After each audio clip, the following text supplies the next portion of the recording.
से आप लिए हो, तो आपके साथ एनसीपी के कितने कॉर्पोरेटर हैं? आज कॉन्फ्रेंस रखने का क्या मकसद है? बात ऐसी है कि कुछ रोज़ से गांव के अंदर एक बात चल रही है। मैं गुज़िश्ता रोज़ बम्बई गया था और मेरी जयंत पाटिल साहब से मुलाकात हुई। इससे पहले भी मैं अजीत दादा पवार से लॉकडाउन के पहले मुलाकात था और तकरीबन कम से कम 15 से 20 मिनट अजीत दादा से मेरी बातचीत हुई थी।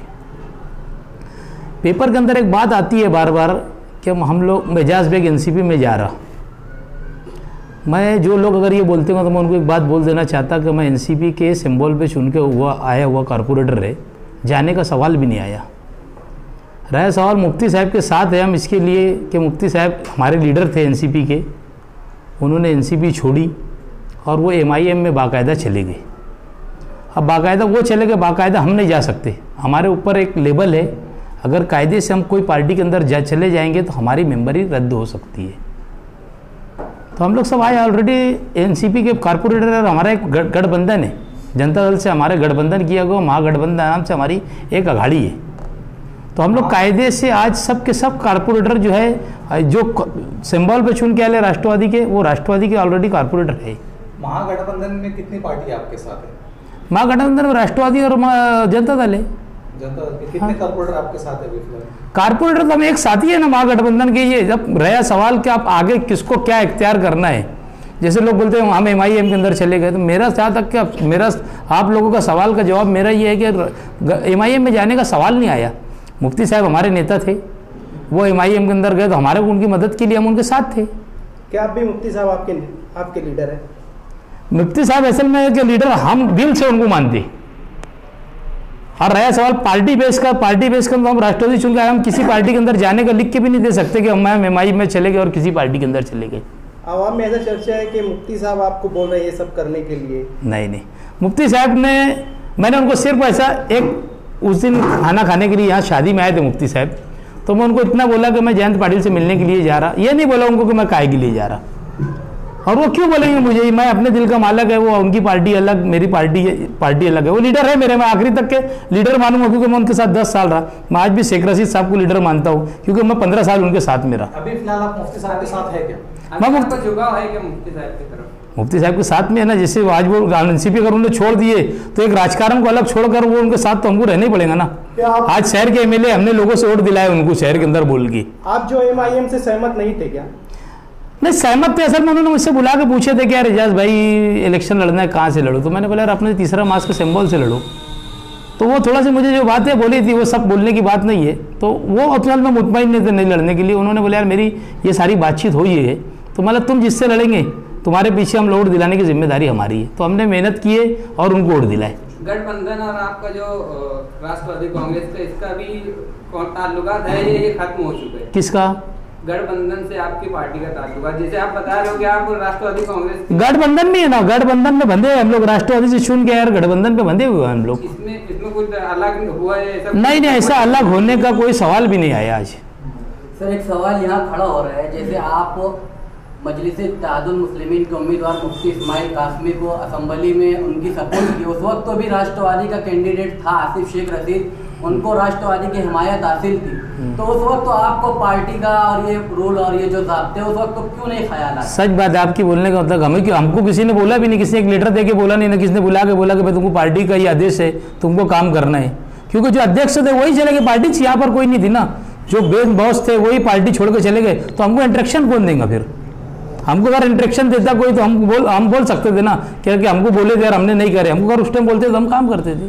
बोला जा रहा है इस वक्त जो एजाज बेग साहब ये सब कर रहे हैं तो सदारत के लिए कर रहे हैं। इस सदारत के लिए नहीं भी मिली तो आज पार्टी के गठबंधन के अंदर बंधे हुए हम लोग और कहीं जा भी सकते नहीं। अगला इलेक्शन आप किस पार्टी से लड़ना चाहेंगे? आप अपनी राष्ट्रवादी से लड़ेंगे या फिर एमआईएम में शमूलियत इख्तियार करेंगे? नहीं, शमूलियत इख्तियार करने का कई सवाल भी नहीं आया, टाइम पर फैसला लूँगा। मैं आज राष्ट्रवादी के अंदर कारपोरेटर है, मैं अपनी बात को मनवाने के लिए आला हमान से बात कर रहा हूँ। मैं इस अध्यक्ष पद मांगा हूँ, मेरी पीछे अजीत दादा पवार से भी बात हुई थी और अभी मेरी जयंत पाटिल साहब से भी बात हुई, और ताकि देखेंगे जैसे हालात आएंगे उस तरीके से हालात का मुकाबला करेंगे। राष्ट्रवादी कांग्रेस के जैसा भी मालेगांव में बॉडी नहीं है, सदर नहीं है, तो आपको सियासी एक्टिविटी के लिए डायरेक्शन किस तरह से मिल रही है? अरे मैं खुद आई एम बॉस, मैं 25 साल से कारपोरेटर रहे, मेरे को किसी की डायरेक्शन की जरूरत नहीं, लोग मेरे से डायरेक्शन लेते हैं। मैंने इतना बड़ा बड़ा पद भोग चुका, 3 टाइम स्थायी समिति सभापति था, मैं नगर अध्यक्ष था, मैं 25 साल से कारपोरेटर है, मेरी बीवी कारपोरेटर है, मुझे किसी की डायरेक्शन की जरूरत ही नहीं है ना। पिछले दिनों हमने अखबार में पढ़ा कि जनता दल का भी अलहदगी पर गौर है मुत्तहदा महाज से, तो क्या आप मुफ्ती मोहम्मद इस्माइल साहब की कारकर्दगी से मुतमईन नहीं है गठबंधन? मुतमईन के सवाल के ऊपर मुझसे और कल भी सवाल किए, एक चैनल वाले ने मुझसे सवाल किया, बोले यार आप उनसे मुतमईन नहीं है क्या? मैंने उनसे कहा मुतमईन होने का नहीं होने का आज सवाल नहीं है, उन्होंने काम नहीं करे, नाकाम एमएलए बोले, मैंने उनको बोला ये बात नहीं है। जब तक असेंबली के अंदर बजट पेश नहीं हुआ आज तक उनका पहला बजट आया नहीं, और काम करना नहीं करना, नाकाम साबित होना, जब बजट आएगा और उसके बाद वो कितना काम करते हैं शहर के लिए, उसके बाद अब हम सोचेंगे कि काम नाकाम है कि कामदार है।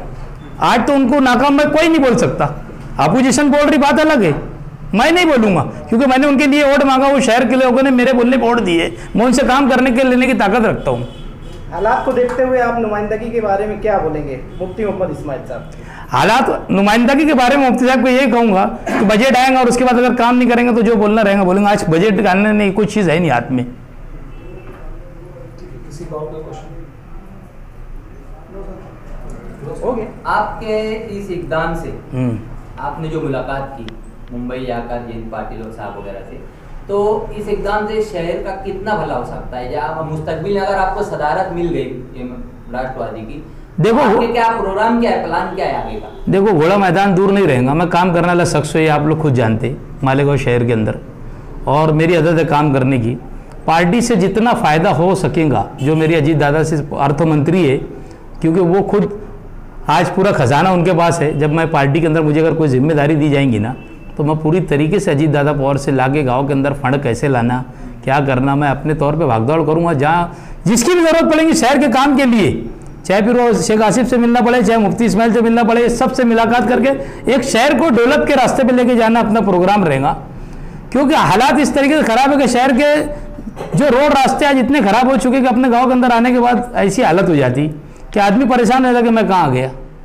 तो उसके लिए मुझे कुछ भी करना पड़ेगा ना, तो मैं करूँगा, और मैं इंशाअल्लाह ताला काम के लिए ही समझ लेना कि मैं एनसीपी के अंदर यानी लीडरों से मुलाकात करा गई काम के लिए। हमने उस दिन थोड़ी सी बात करते करते शंकापुर के पाइपलाइन के बारे में भी मुस्तकिल में खुद बोला उनको, जयंत पाटिल साहब को, यार वो पाइपलाइन बहुत ख़राब हो चुकी है हमारे यहाँ से, बोले मैं लेटर दूंगा, बोले थोड़ा सी बजट के अंदर उतना पैसा वो ये कर देना।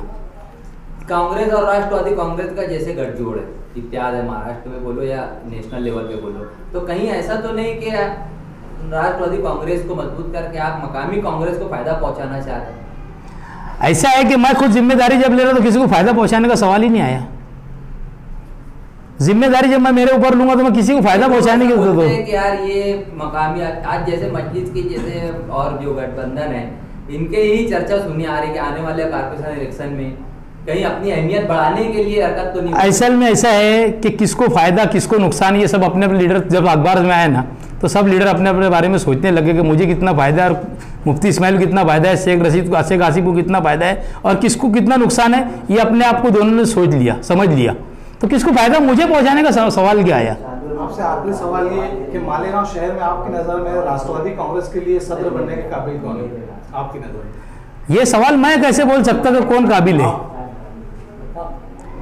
ये सवाल तो तुमको आवाम से करना चाहिए, जिस लोगों ने सदारत के लिए रेस के अंदर है। आप पार्टी के अंदर देख रहे होंगे कौन एक्टिव है, तो उस निस्बत से कौन उसके सदारत के लिए हकदार हो सकता है ज्यादा? नहीं, ज्यादा और कम का सवाल नहीं आया। सीनियरिटी जब अगर ऊपर आला हाईकमान के लोग अगर देंगे तो वो ये देखेंगे भी काम कौन करेगा, सीनियरिटी किसकी है, ये सारी चीज़ देख कर देंगे ना वो भी। और वो आगे ऑब्जर्वर भेजते शहर के अंदर, ऑब्जर्वर आके देखेंगे पूरा, वो देखेंगे कितना इनका किसकी कार्यकर्ता कितनी है।